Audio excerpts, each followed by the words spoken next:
إن الحمد لله نحمده ونستعينه ونستغفره ونعوذ بالله من شرور أنفسنا ومن سيئات أعمالنا من يهده الله فلا مضل له ومن يضلله فلا هادي له وأشهد أن لا إله إلا الله وحده لا شريك له وأشهد أن محمدا عبده ورسوله يا أيها الذين آمنوا اتقوا الله حق تقاته ولا تموتن إلا وأنتم مسلمون يا أيها الناس اتقوا ربكم الذي خلقكم من نفس واحدة وخلق منها زوجها وبث منهما رجالا كثيرا ونساء واتقوا الله الذي تساءلون به والأرحام إن الله كان عليكم رقيبا يا أيها الذين آمنوا اتقوا الله وقولوا قولا سديدا يصلح لكم أعمالكم ويغفر لكم ذنوبكم ومن يطع الله ورسوله فقد فاز فوزا عظيما أما بعد فإن خير الحديث كتاب الله وخير الهدي هدي محمد صلى الله عليه وسلم وشر الأمور محدثاتها وكل محدثة بدعة وكل بدعة ضلالة وكل ضلالة في النار قال الله عز وجل في موضع آخر يا أيها الذين آمنوا قوا أنفسكم وأهليكم نارا وقودها الناس والحجارة عليها ملائكة غلاظ شداد لا يعصون الله ما أمرهم ويفعلون ما يؤمرون. ہر قسم کی حمد و ثنا، تعریف و توصیف، کبریائی، بڑائی، عظمت و بزرگی، شان و شوکت اللہ رب العالمین کے لیے لائق و زیبا ہے. درود و سلام نازل ہو جملہ انبیاء کرام پر، بطور خاص نبی آخر الزمان جناب محمد الرسول اللہ صلی اللہ علیہ وسلم پر. اللہم صلی وسلم وبارک علی نبینا محمد وعلی آلہ وصحبہ اجمعین. محترم بزرگوں، نوجوان ساتھیوں، پردہ نشین خواتین اسلام، ہر جمعہ میں یہ خطبہ جو ابھی میں نے آپ کے سامنے پڑھا ہے یا دیا ہے، آپ اس کو سماعت کرتے ہیں. اس خطبے میں بہت سی باتیں ہیں، بہت سے اسباق ہیں اور بڑے اہم فوائد اس خطبے میں موجود ہیں. البتہ اس خطبے کی ایک خصوصیت یہ ہے کہ اس میں نبی اکرم صلی اللہ علیہ وسلم نے قرآن مجید کی 3 آیتوں کی تلاوت کی، اور تینوں آیتیں قرآن مجید کے الگ الگ مقامات سے ہیں. پہلی آیت سورہ آل عمران کی ہے، دوسری آیت سورۃ النساء کی ہے، اور تیسری آیت سورۃ الاحزاب کی ہے. 3 الگ الگ مقامات سے یہ آیتیں، لیکن ان تینوں آیتوں میں ایک چیز مشترک ہے. مشترک یعنی کامن. ایک چیز ایسی ہے جو ان تینوں آیتوں میں موجود ہے. وہ کیا ہے؟ آئیے دیکھتے ہیں. پہلی آیت میں اللہ تعالیٰ نے فرمایا یا ایھا الذین آمنوا اتقوا اللہ حق تقاتہ، اے ایمان والو اللہ کا تقوی اختیار کرو اس طرح سے اللہ کا تقوی اختیار کرنے کا حق ہے. دوسری آیت میں کہا یا ایھا الناس اتقوا ربکم الذی خلقکم من نفس واحدہ، کہ اے لوگو اس رب سے ڈرو، اپنے اس رب کا تقوی اختیار کرو کہ جس نے تمہیں ایک نفس سے پیدا کیا ہے. آخری آیت تک پڑھی. اور تیسری آیت میں فرمایا یا ایھا الذین آمنوا اتقوا اللہ وقولوا قولا سدیدا، اے وہ لوگوں جنہوں نے ایمان لایا ہے، سنو اللہ کا تقوی اختیار کرو اور بات کہو تو درست بات کہو. کیا سمجھ میں آیا آپ کو؟ یہ تینوں آیتوں میں جو چیز کامن ہے، جو پیغام کامن ہے، جو مضمون کامن ہے، وہ کیا ہے؟ وہ در حقیقت تقوی کا تذکرہ ہے. تینوں آیتوں میں اللہ تبارک و تعالیٰ نے تقوی اختیار کرنے کا حکم دیا ہے. پہلی آیت کریمہ میں فرمایا کہ تقوی تب تک تمہاری زندگی میں ہونا چاہیے جب تک تمہاری موت نہ آ جائے. وَلَا تَمُوتُنَّ إِلَّا وَأَنْتُمْ مُسْلِمُونَ، حالت ایمان و اسلام میں یعنی تقوی پر رہتے ہوئے تمہاری موت آنی چاہیے. اور دوسری آیت میں اللہ تعالیٰ نے انسان کی پیدائش کا تذکرہ کیا، یعنی انسانیت جب اس دنیا میں پیدا ہوئی، انسانیت کی جب ابتدا ہوئی، پہلا انسان دنیا میں جب آیا حضرت آدم، اور ان سے ان کے جوڑے حضرت حوا کی تخلیق کی گئی، تو اللہ تعالیٰ نے وہاں بھی تقوی کا تذکرہ کیا. اور تیسری آیت کریمہ میں اللہ تبارک و تعالیٰ نے تقوی کا حکم دیا اور اس کے بعد کہا کہ اپنی اپنی گفتگو کو اور اپنی زبان کو تقوی کے مطابق چلاؤ. یعنی تینوں آیتوں میں اللہ تبارک و تعالیٰ نے تقوی اختیار کرنے کا حکم دیا ہے. کیا ہے یہ تقوی اور اس تقوی کا تقاضا کیا ہے, اور ہم آج اس تقوی پر کتنا عمل کرتے ہیں, یہ جاننا ہمارے لیے ضروری ہے. حضرت ابی بن کعب رضی اللہ عنہ ماہر قرآن, عالم بالقرآن ہے, قرآن کریم کے بہت بڑے عالم ابی بن کعب, اور اسی وجہ سے حضرت عمر نے ان کو رمضان کے مہینے میں امامت کے لیے منتخب کیا تھا تراویح کی نماز میں, حضرت ابی بن کعب رضی اللہ عنہ. اور یہ وہی حضرت ابی بن کعب ہیں, یہ ان صحابہ کرام میں سے ہے جنہوں نے باضابطہ طور پر قرآن مجید کی تعلیم اپنے شاگردوں کو دی تھی, اور قرآن مجید کی جو سند ہے وہ حضرت ابی بن کعب رضی اللہ عنہ سے ہوتے ہوئے نبی اکرم صلی اللہ علیہ وسلم تک پہنچتی ہے. تو قرآن کریم کے ماہرین میں سے حضرت ابی بن کعب رضی اللہ عنہ. حضرت عمر نے, امیر المؤمنین ہے, اپنے وقت کے خلیفہ ہیں, اب بتائیے حضرت عمر سے بڑا عالم کون ہے؟ لیکن چونکہ ابی بن کعب رضی اللہ عنہ کی خصوصیت یہ تھی کہ قرآن کریم سے ان کا بڑا گہرا تعلق تھا, اور قرآن میں جگہ جگہ تقوی کا تذکرہ آیا. نبی اکرم صلی اللہ علیہ وسلم ہر جمعہ تقوی کا تذکرہ فرما رہے ہیں, ان تینوں آیتوں کو بار بار دہراتے ہیں. تو حضرت عمر نے ابی بن کعب سے پوچھا کہ آپ بتائیے تقوی کا معنی کیا ہے؟ یہ بار بار تقوی کا حوالہ دیا جاتا ہے, بار بار تقوی کو اختیار کرنے کا حکم دیا جاتا ہے, کیا ہے یہ تقوی؟ کہا ابی بن کعب رضی اللہ عنہ نے کہ امیر المؤمنین, کیا آپ کا گزر ایسے راستے سے ہوا ہے کہ جس راستے کے دونوں طرف خاردار جھاڑیاں, کانٹے دار جھاڑیاں, اور راستہ بڑا تنگ ہو, چھوٹا سا راستہ ہے, دائیں اور بائیں طرف کانٹے ہیں, جھاڑیاں ہیں, ان میں کانٹے ہیں, اور وہ راستہ بڑا تنگ ہے, بڑا چھوٹا ہے, کمپیکٹ ہے. تو حضرت عمر نے کہا ہوا تو ہے, ایسے راستے تو ہیں, ظاہر ہے دنیا میں ایسے راستے ہوتے ہیں. تو حضرت ابی بن کعب نے پوچھا کہ آپ ان راستوں سے جب گزرتے ہیں تو کیسے گزرتے ہیں؟ بہت آسانی کے ساتھ, اپنے کپڑوں کو پھیلاتے ہوئے اور ہاتھ اور اپنے جسم کو ادھر ادھر مارتے ہوئے, بہت آسانی کے ساتھ. کیا ایسے گزرتے ہیں؟ حضرت عمر نے جواب دیا. کیا جواب دیا؟ کہا کہ جب ان راستوں سے میں گزرتا ہوں تو چونکہ راستہ بہت تنگ ہے اور دونوں طرف تکلیف دینے والی چیزیں ہیں, یعنی کانٹے, اگر دائیں طرف ہاتھ لگ جائے یا کپڑا لگ جائے تو کپڑے کانٹوں میں پھنس سکتے ہیں, اور جسم میں وہ کانٹے چبھ سکتے ہیں. تو جب میں گزرتا ہوں تو اپنے کپڑوں کو سمیٹ لیتا ہوں, اپنے جسم کو بچتے بچاتے ہوئے, میں دونوں طرف سے بچتے بچاتے ہوئے اس راستے سے گزرنے کی کوشش کرتا ہوں. حضرت ابی بن کعب رضی اللہ عنہ نے فرمایا کہ یہی تقوی ہے. تقوی یہی ہے. وہ جو تنگ راستہ ہے نا, وہ جو تنگ راستہ ہے وہ صراط مستقیم ہے. یہ وہی صراط مستقیم ہے جس کی ہم بار بار دعا کرتے ہیں اللہ تبارک و تعالیٰ سے, اہدنا الصراط المستقیم, اے اللہ ہمیں اس سیدھے راستے پر چلانا کہ جن راستوں پر چلنے والوں پر تو نے انعام نازل کیا.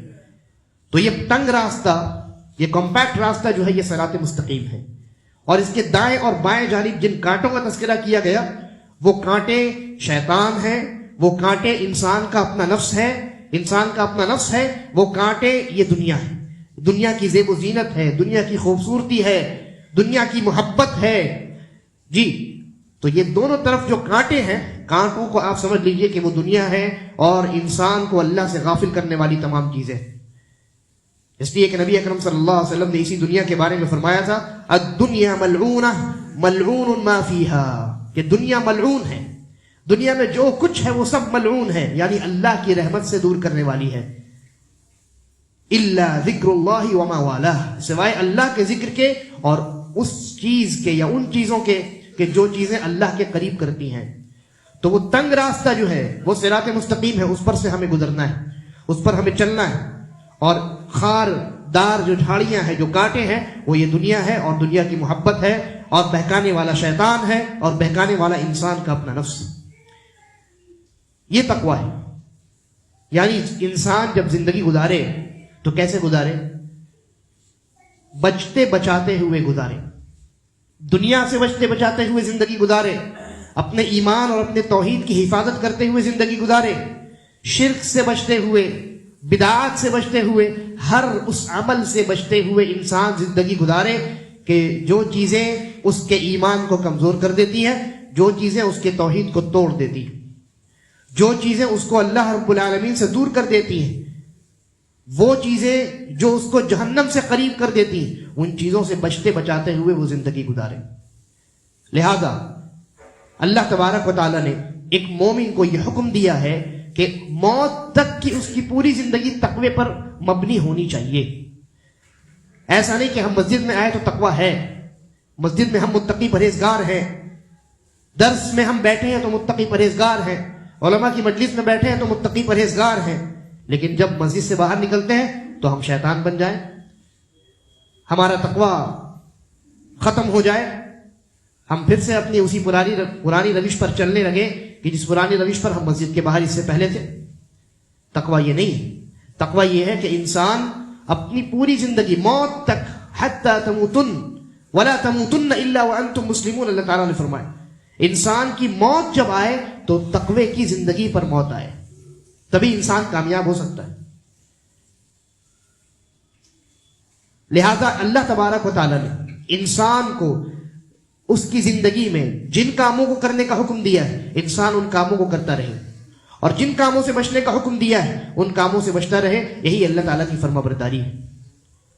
جہاں انسان نے اپنی زندگی میں اللہ تعالیٰ کے حکم کے اوپر کسی اور چیز کو ترجیح دینی شروع کی، کسی اور چیز کو اس نے پریورٹی دینی شروع کی، چاہے سماج کو یا معاشرے کو، سوسائٹی کو، خاندان کو، اولاد کو، والدین کو، اور دنیا بھر کی جو بے شمار کئی چیزوں کی محبتیں انسان کے دل میں ہوتی ہیں، اولاد کی محبت، دنیا کی محبت، مال کی محبت، گھر کی محبت وغیرہ وغیرہ.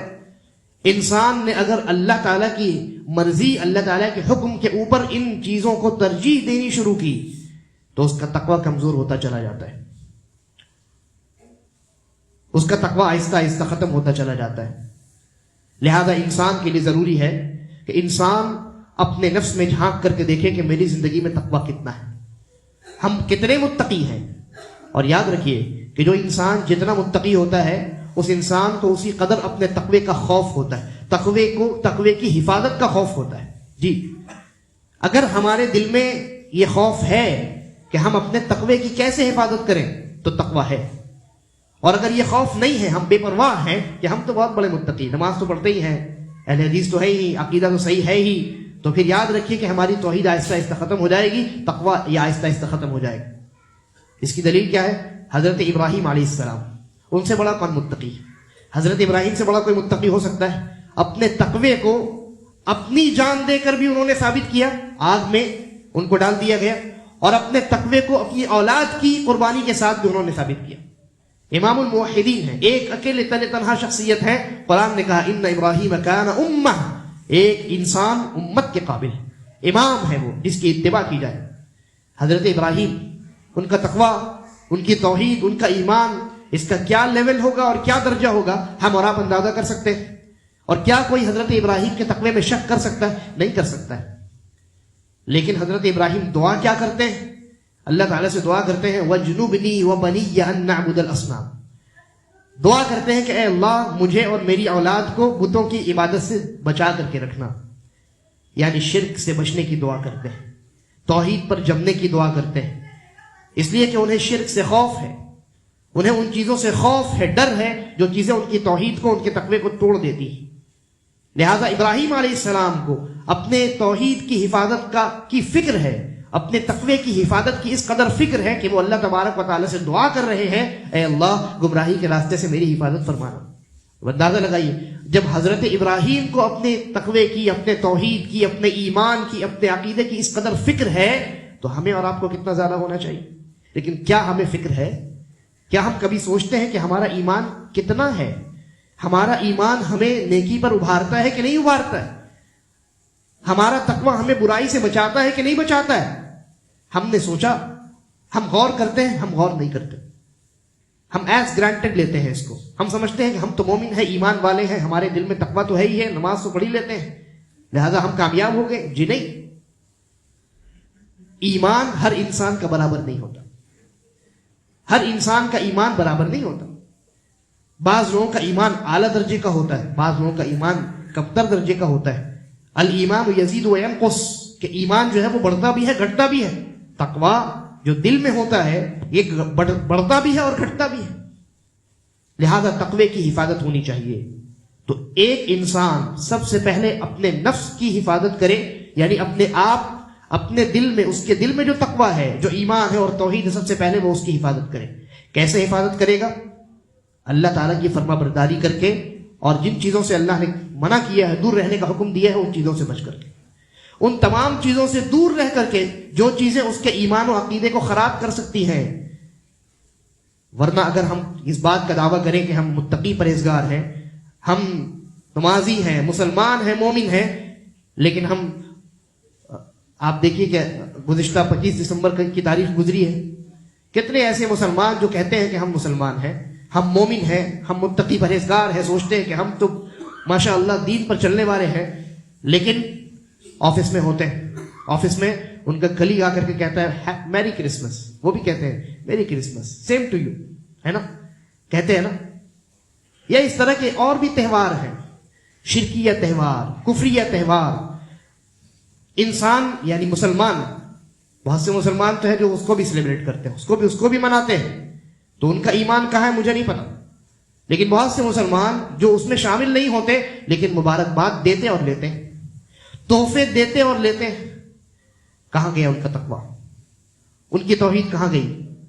وہ کیسے اس بات کو گوارا کر لیتے ہیں کہ یہ کہا جائے ان کے سامنے، اور انہیں یہ کہہ کر کے، یہ جملہ کہہ کر کے مبارکباد دی جائے کہ مبارک ہو اللہ کا بیٹا ہوا؟ اس جملے کو وہ برداشت کیسے کر لیتے ہیں؟ تقویٰ کہاں گیا ان کا؟ اپنا تقویٰ کہاں گیا؟ تقویٰ تو دیکھیے زمین کا تقویٰ ہے، تقویٰ تو آسمان کا تقویٰ ہے، تقویٰ پہاڑوں کا تقویٰ ہے. اللہ تعالیٰ نے فرمایا ان دعوا للرحمن ولدا وقالوا اتخذ الرحمن ولدا لقد جئتم شيئا ادا، کہ وہ کہتے ہیں، یا انہوں نے کہا، کافروں نے، مسیحیوں نے، عیسائیوں نے کہا کہ اللہ رب العالمین نے بیٹا جنا. مشرکوں نے کہا کہ اللہ تعالیٰ نے فرشتوں کو اپنی بیٹیاں بنا لی. یہودیوں نے کہا کہ عزیر علیہ السلام اللہ کے بیٹے، اور نصارہ نے کہا کہ عیسیٰ علیہ السلام اللہ کے بیٹے. اللہ نے کہا وقالوا اتخذ الرحمن ولدا لقد جئتم شيئا ادا. ان کا یہ قول انتہائی بھونڈا قول ہے. اور جب وہ یہ جملہ اس زمین پر رہتے ہوئے اور اس آسمان کے نیچے کہتے ہیں تو دیکھیے زمین کا تقویٰ زمین کو کس خواہش پر ابھارتا ہے. اللہ تعالیٰ نے فرمایا تکاد السماوات یتفطرن منہ وتنشق الارض وتخر الجبال هدا ان دعوا للرحمن ولدا. کہا کہ یہ آسمان جب یہ جملہ سنتا ہے تو خواہش کرتا ہے کہ تنشق، یعنی وہ کہ پھٹ جائے، وہ ختم ہو جائے، اس کا وجود ختم ہو جائے اس سے پہلے کہ وہ یہ جملہ سنے. لیکن اس کو یہ جملہ سننا پڑتا ہے، لہذا سنتے ہوئے وہ یہ خواہش کرتا ہے کہ میں پھٹ جاؤں، یہ جملہ مجھ سے برداشت نہیں ہوتا. یہ تقویٰ ہے آسمان کا. اور زمین یہ چاہتی ہے وتنشق الارض وتخر الجبال هدا تکاد السماوات یتفطرن منہ وتنشق الارض. آسمان یہ چاہتی ہے کہ وہ پھٹ پڑے، اور زمین یہ چاہتی ہے کہ اس میں وہ زمین شق ہو جائے، زمین پھٹ جائے. اور یہ پہاڑ چاہتے ہیں کہ وہ ریزہ ریزہ ہو کر کے اڑ جائیں. پہاڑ اتنی بڑی عظیم الشان مخلوق، مضبوط ترین مخلوق، اس کی یہ خواہش ہوتی ہے کہ یہ جملہ میں نہ سنوں، اس جملے کے سننے سے پہلے میرا وجود مٹا دیا جائے. یہ ان لوگوں کا تقویٰ ہے. اور ہمارا تقویٰ کہاں ہے؟ ہم اپنے تقوی کو ٹٹولیں، ہم اپنے ایمان کو دیکھیں، اپنے عقیدے کا ذرا جائزہ لیں. ہمیں کوئی کہتا ہے کہ مبارک ہو اللہ کا بیٹا ہوا، ہم کہتے ہیں کہ تم کو بھی مبارک ہو.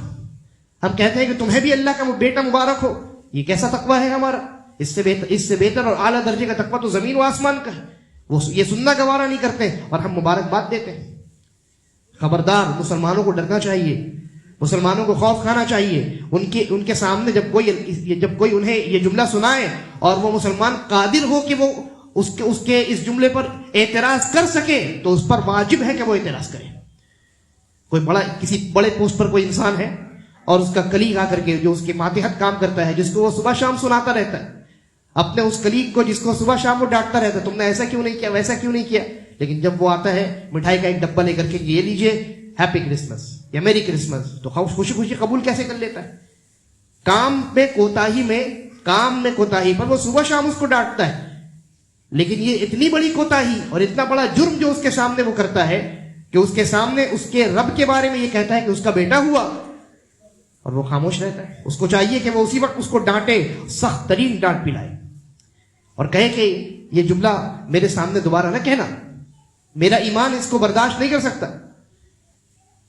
لہذا انسان کو چاہیے کہ وہ، اسی لیے اللہ تعالیٰ نے کیا فرمایا، کہا یا ایھا الذین آمنوا اتقوا اللہ وقولوا قولا سدیدا. تعلق اللہ تعالیٰ نے انسان کی گفتگو سے جوڑا ہے، اس لیے کہ انسان اپنی زبان کے ذریعے اپنے تقوی کو بسا اوقات توڑ دیتا ہے. یہ تقوی کو توڑنا ہی تو ہے. جہاں توحید پر ضرب لگ رہی ہو، انسان کے ایمان پر ضرب لگ رہی ہو، انسان کا ایمان متاثر ہو رہا ہو، تو کہاں گیا تقوی؟ تقوی ختم ہوتا ہے. توحید جب ختم ہوتی ہے تو تقوی بھی ختم ہوتا ہے. بغیر توحید کے کوئی انسان مومن اور مسلم اور متقی اور پرہیزگار ممکن نہیں ہے کہ وہ ہو جائے. لہذا اللہ تعالیٰ نے تقوی کو انسان کی گفتگو سے جوڑا ہے. انسان جو متقی جب گفتگو کرتا ہے تو وہ گفتگو اس کی تقوی والی گفتگو ہوتی ہے. اس کی بات، اس کا کلام، اس کے جملے وہ یہ ظاہر کرتے ہیں کہ یہ انسان اللہ رب العالمین کو سب سے پہلے اولین ترجیح دیتا ہے، اللہ کی مرضی کو اور اللہ کے حکم کو. حضرت ابراہیم علیہ السلام کے بارے میں قرآن مجید میں کئی مقامات پر الگ الگ انداز میں اللہ تبارک و تعالیٰ نے تذکرہ کیا ہے نا. حضرت ابراہیم نے جب اپنی قوم سے برات کا اعلان کیا، کہا کہ میرا تمہارا کوئی تعلق نہیں، تم مشرک ہو، اہل شرک ہو، نہ تم سے میرا کوئی تعلق، نہ تمہارے باطل معبودوں سے میرا کوئی تعلق. تو ظاہر ہے کہ حضرت ابراہیم نے ان کو چھوڑ دیا.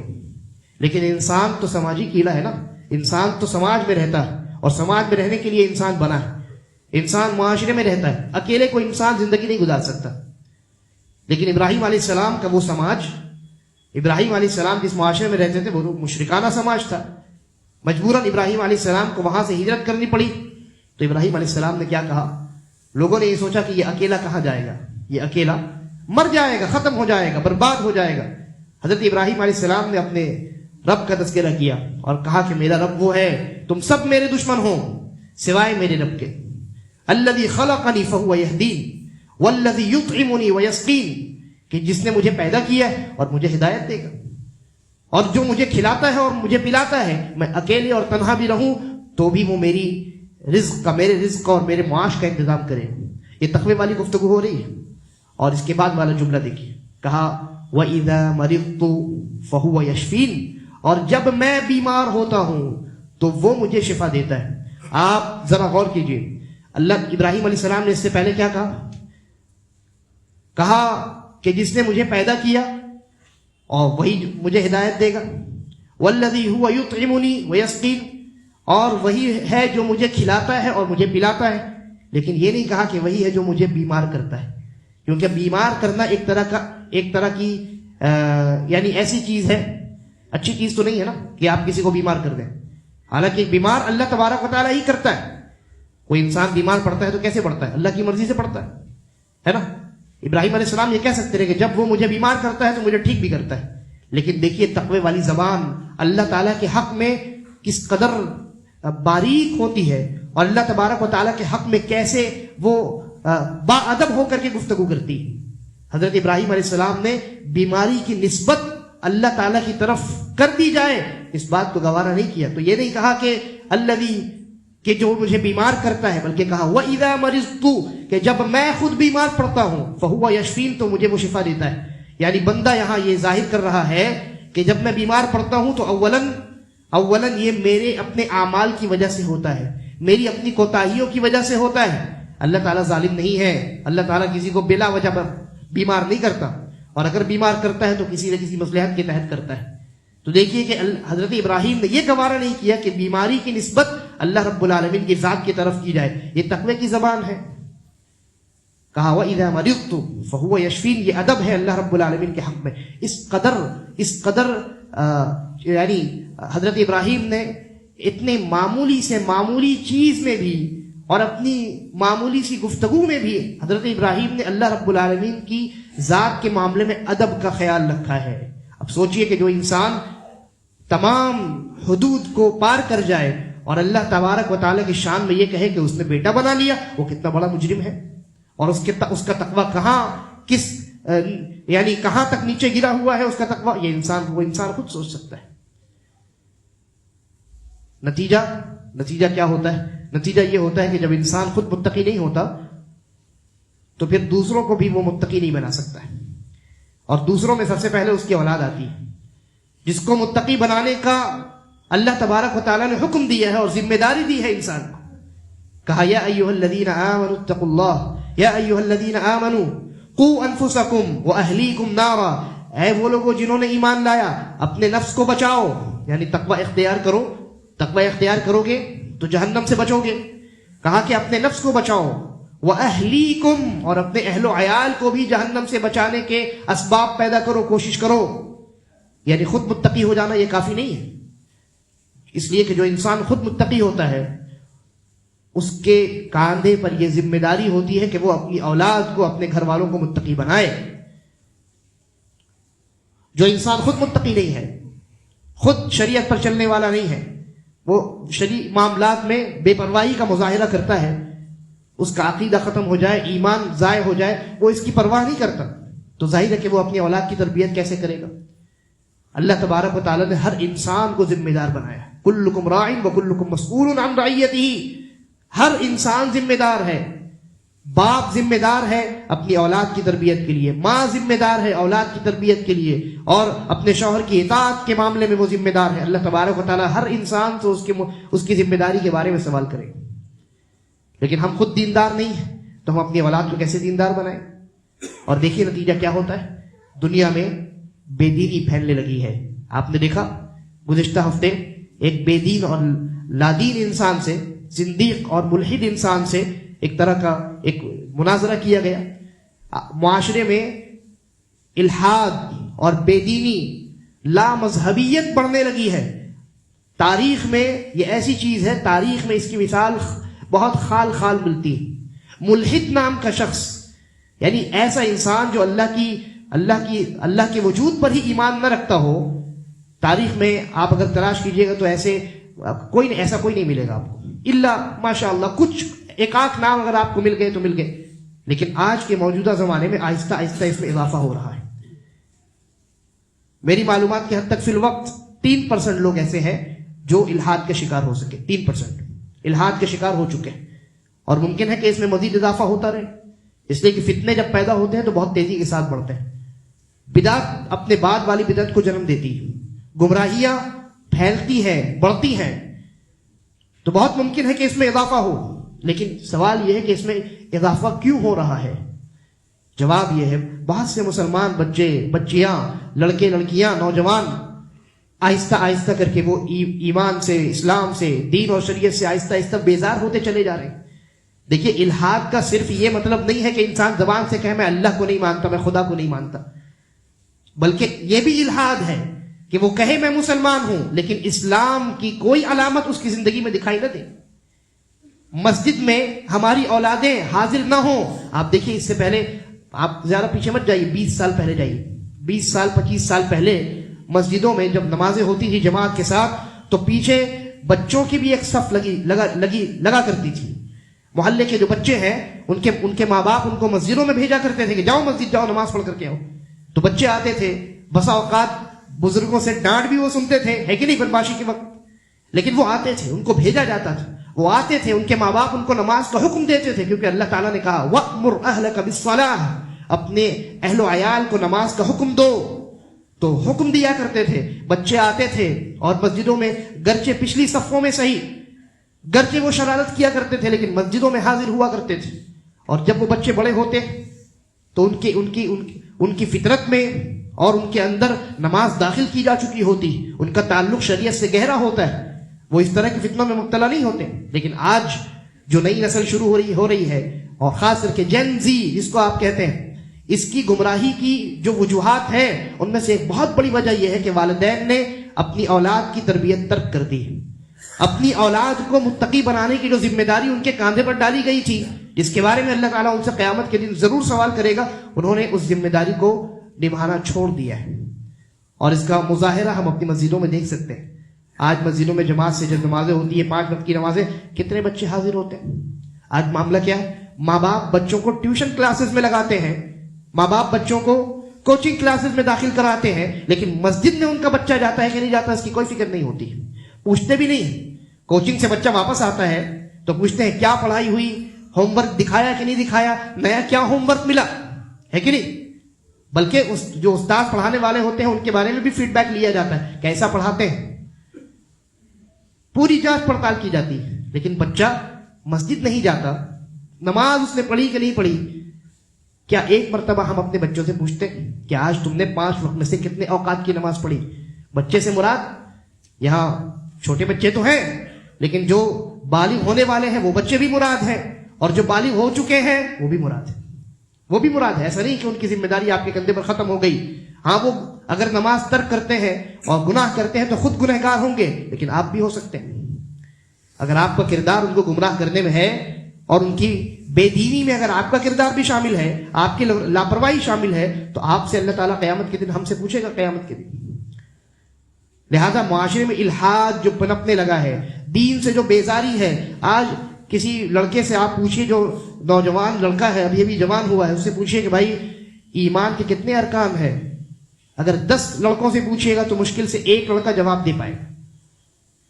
آپ ان سے کہیے کہ قرآن مجید میں 25 سے 26 انبیاء کا تذکرہ آیا ہے، چلو کم سے کم 5 نبیوں کا تذکرہ بتاؤ، نام ذکر کرو، بمشکل ہی وہ نام ذکر کر پائے گا، بمشکل۔ فرشتوں تک کے نام لوگوں کو پتہ نہیں ہے۔ نبی اکرم صلی اللہ علیہ وسلم جو ہمارے اور آپ کے نبی ہیں، ہم ان کی سیرت ہم نے پڑھنا پڑھانا چھوڑ دیا۔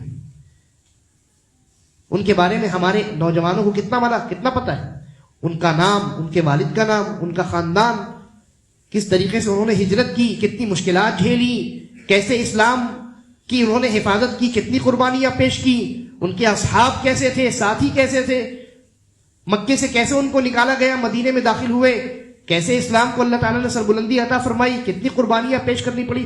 ان تمام چیزوں کو کون سکھائے گا، بتائے گا؟ یہ ساری بنیادی چیزیں ہیں، یہ چیزیں مدرسے میں جا کر کے پڑھی جائیں یہ ضروری نہیں ہے، بلکہ یہ چیزیں بنیادی ہیں۔ انسان کا عقیدہ بنیادی ہے، انسان کی توحید، انسان کا ایمان، یہ ساری بنیادی چیزیں، لیکن ہم نے آج اس معاملے میں ہم بالکل لاپرواہ ہو چکے ہیں۔ ہمیں دنیا کی فکر ہے کہ بچہ اس کا کیریئر کیسا بنے گا، اس کا فیوچر کیسا بنے گا، ہمیں مستقبل کی فکر ہے، لیکن حقیقی مستقبل جو ہے، جو موت کے بعد شروع ہونے والی ہے، اس کی فکر نہیں۔ ہم خود بہت محدود ہو چکے ہیں۔ ہم سمجھتے ہیں کہ مستقبل کا مطلب موت تک کی مستقبل۔ شریعت اور دین ہمارا یہ کہتا ہے کہ مستقبل کا مطلب موت کے بعد والی زندگی، وہ اصل مستقبل ہے۔ اس میں آپ نے اپنا کیریئر بنایا کہ نہیں، یہ اصل سوال ہے، اور اسی پر کامیابی اور ناکامی کی بنیاد ہے۔ اللہ تبارک و تعالی ہم تمام کو اپنی زندگی تقوی پر گزارنے کی توفیق عطا فرمائے، اور ہماری اصلاح فرمائے، اور ہمارا خاتمہ ایمان اور اسلام پر کرے۔ ان الحمد لله نحمده ونستعينه ونستغفره ونعوذ بالله من شرور انفسنا وسيئات اعمالنا، من يهده الله فلا مضل له ومن يضلله فلا هادي له، واشهد ان لا اله الا الله وحده لا شريك له، واشهد ان محمدا عبده ورسوله۔ يا ايها الذين امنوا اتقوا الله حق تقاته ولا تموتن الا وانتم مسلمون۔ قال الله عز وجل: إن الله وملائكته يصلون على النبي يا أيها الذين آمنوا صلوا عليه وسلموا تسليما۔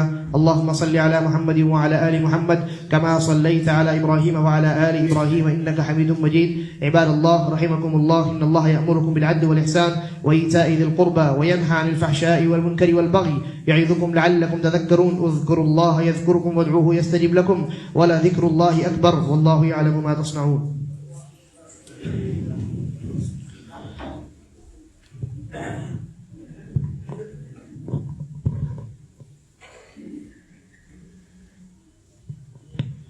الله أكبر الله أكبر، أشهد أن لا إله إلا الله، أشهد أن محمد رسول الله، حي على الصلاة حي على الفلاح، قد قامت الصلاة قد قامت الصلاة۔